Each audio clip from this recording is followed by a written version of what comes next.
છે એ જોયું આપણે કે જે અસરકારક આંદોલન હતું, બરાબર, તેના રચનાત્મક અને જ્ઞાનાત્મક પાસા કયા હતા, જલિયાંવાલા બાગ વિશે પણ આપણે સમજી. તો હવે અસરકારક આંદોલનના જે કાર્યક્રમો હતા એ કયા કયા હતા? તો પહેલી વસ્તુ કે ને કે આ જે બધું શું કહેવાય, જલિયાંવાલા બાગ હત્યાકાંડ થયો એના પછી ગાંધીજીની હવે જે અંગ્રેજો પર જે શ્રદ્ધા હતી રહી છે કે હા ભાઈ કોઈ માનવ છે તો એમાં થોડીક માણસાઈ હશે અને એને શરમ લાગશે, તો હવે એ પણ વહી ગઈ. તો હવે ગાંધીજી અને રવિન્દ્રનાથ ટાગોરે, તો મહાત્મા ગાંધીએ પોતાનો કયો કેસરી હિન્દ, બરાબર, એ ખિતાબ, અને રવિન્દ્રનાથ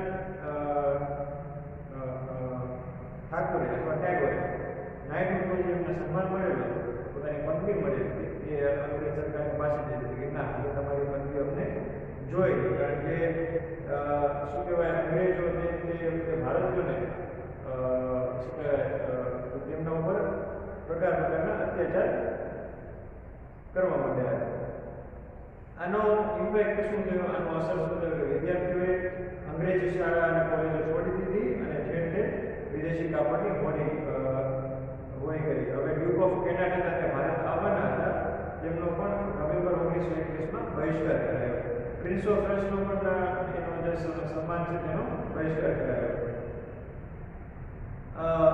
એક તરફ શું કે આનાથી દેશમાં ઉત્તેજના તો નથી, પણ બીજી બાજુ આપણે પોતાનું શિક્ષણ લેવાનું છે, તો જે પોતાની જે છે શું કહે કોલેજોની વિદ્યાર્થીઓ સ્થપાઈ, તો કઈ કઈ સ્થપાણી, તો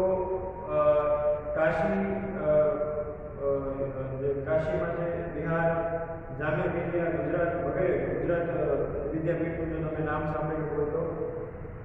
સ્વદેશી પ્રજા જોરશોરથી થયો અને ઇન્ડિયા શું કહેવાય ઇંગ્લેન્ડથી આવતા બધા જે કાપડ, પગરખા, મોજશોખની ચીજ વસ્તુઓમાં શું કહેવાય ભારે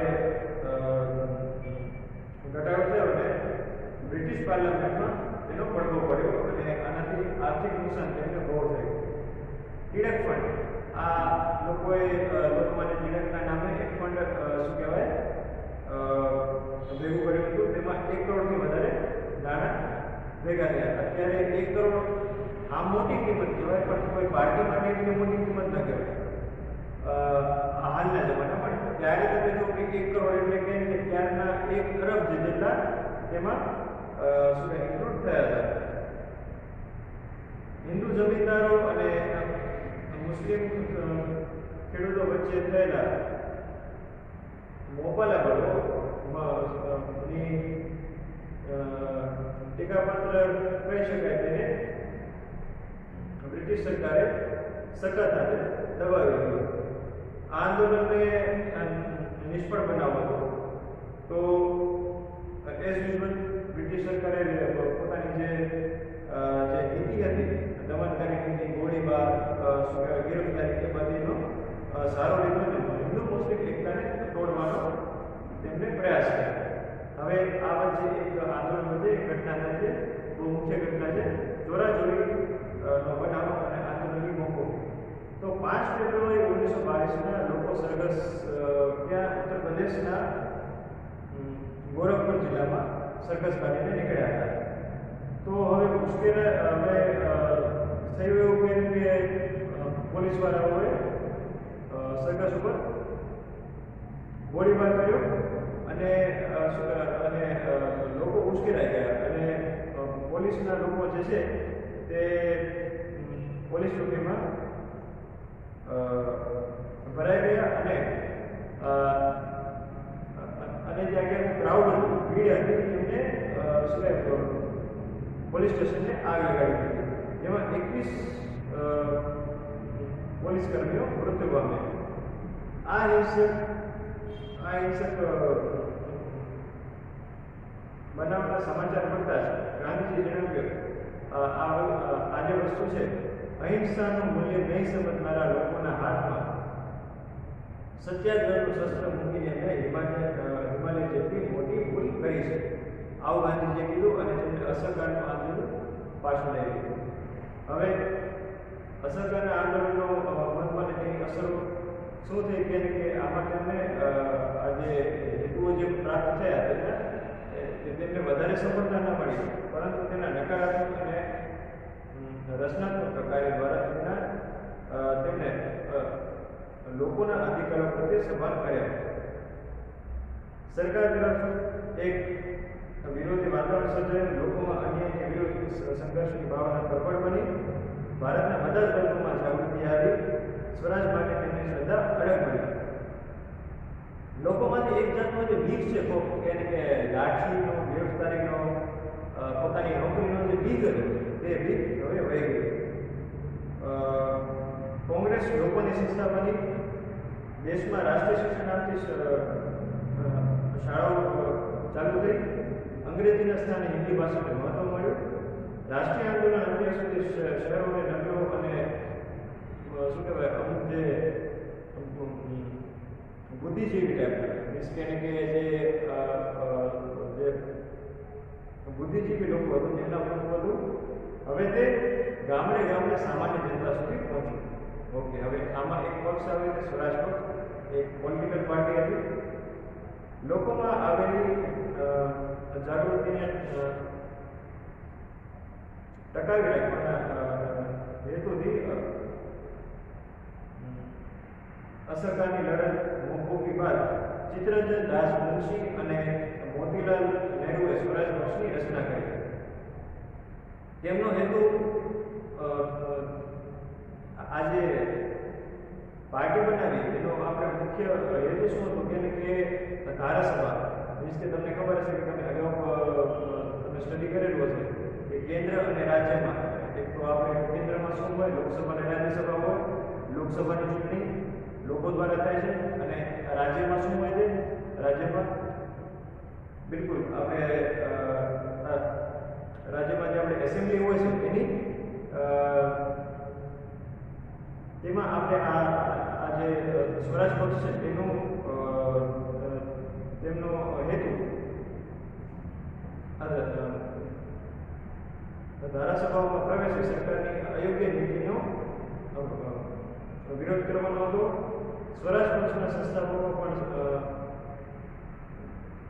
ગાંધીજીની અસ્પૃશ્યતા નિવારણ, હિન્દુ મુસ્લિમ એકતા, રેડિયાને ઘૂમતા કરવા, નશાબંધી વગેરે રચનાત્મક કાર્યક્રમો સ્વીકાર્યા. 1923માં જે ચૂંટણી યોજાયેલી તેમાં સ્વરાજ પક્ષે ઝુકાવ્યું અને કેન્દ્રીય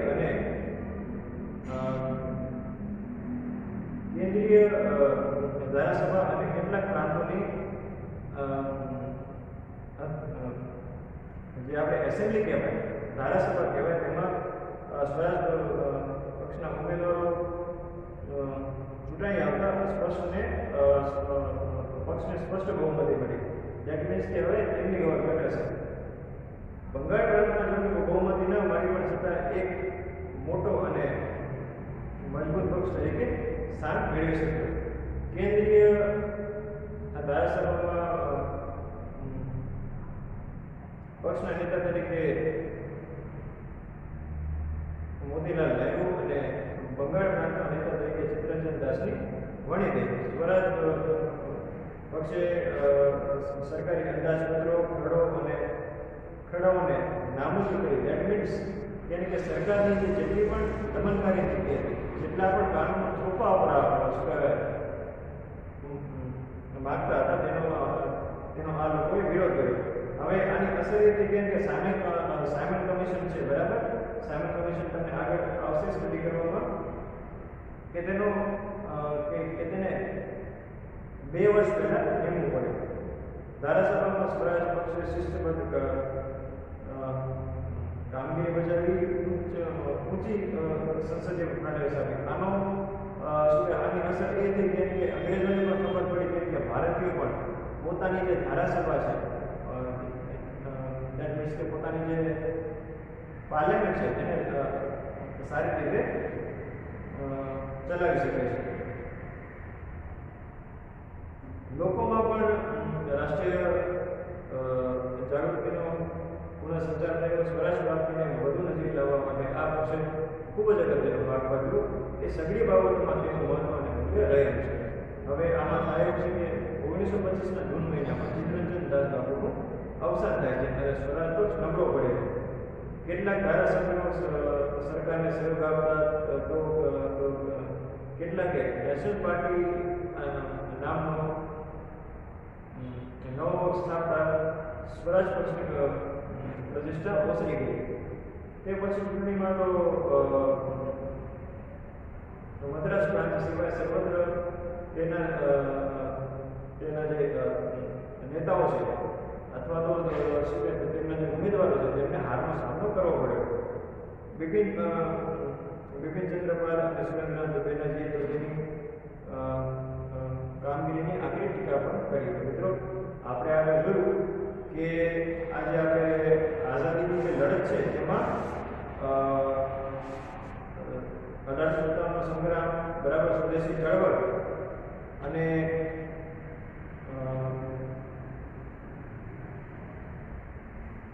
લોકોમાં જે શું કહેવાય, અને સ્પેશિયલી ગુજરાતમાં જે જેટલી ક્રાંતિકારી પ્રવૃત્તિઓ થઈ તેનો આપણે એમાં શું ભાગ ભજવ્યો. તો મિત્રો, હવે આના હોમવર્કમાં તમે શું કરી શકો? આના હોમવર્કમાં તમે જે ક્વેશ્ચન નંબર 3 છે તમારો, પ્રશ્નોનો જવાબ આપો.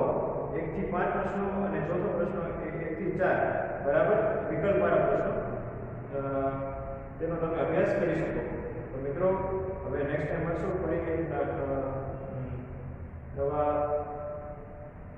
લેસન સાથે. ત્યાં સુધી થેન્ક યુ વેરી મચ.